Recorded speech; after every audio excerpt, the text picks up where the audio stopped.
The first thing is just injustice. It just wasn't right. The bus is the only way that, especially people here in the Mon Valley, have to get back and forth to the basic needs like doctor's appointments, grocery stores, schools for their kids, job interviews, just jobs, period. And I said, this cannot be right. You're cutting our service again. Because a couple years ago, I want to say maybe 8 or 9 years ago, they already cut us in the Mon Valley. So that made it harder for us to really get to work.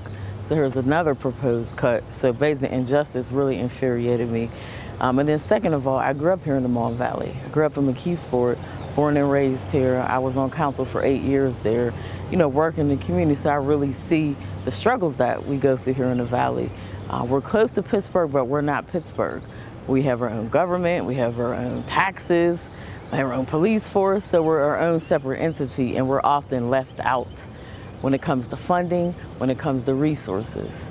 And this was another example of that. My husband, we have one car in the house, so he depends on the bus to get back and forth to work. Sometimes he has to take 3 or 4 buses just to get to work, depending on what part of the county that he's going in. Because when you leave here from the Mon Valley, depending on what part, sometimes there's 2 to 3 buses just to get to one location. And that particular proposal had an add-on fee for a transfer, and there's already a lot of poverty in this area as well, so it just didn't make a lot of sense. I've been doing this a while, and typically they kind of get away with things. When I started to come out to some of the PPT meetings and organizations and events, I started to see that it was a lot of people coming in. The pressure was really coming on. So I said we may actually be able to win this thing. That a lot of communities really came together. Yes. Is that your impression? Absolutely. So what did you think of that? That was great. Absolutely, they did come together, which I think was awesome. And we kind of did something similar with Take Action Mon Valley, which is a community group that I co-founded. Because there's a lot of the same issues going on from McKeesport to Duquesne to Braddock to Clareton. So we said we just kind of wanted to come together and address it as a team.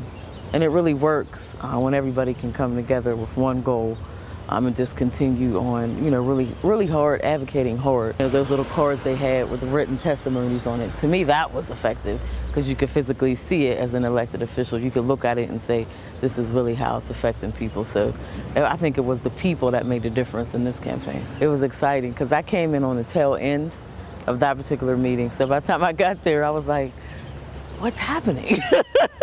What's happening? And somebody gave me a little handout and I said, did we win? And she was like, yay! I was like, oh my goodness! I was so excited because I got in there like 45 minutes late because that was the meeting at the Rankin Christian Center.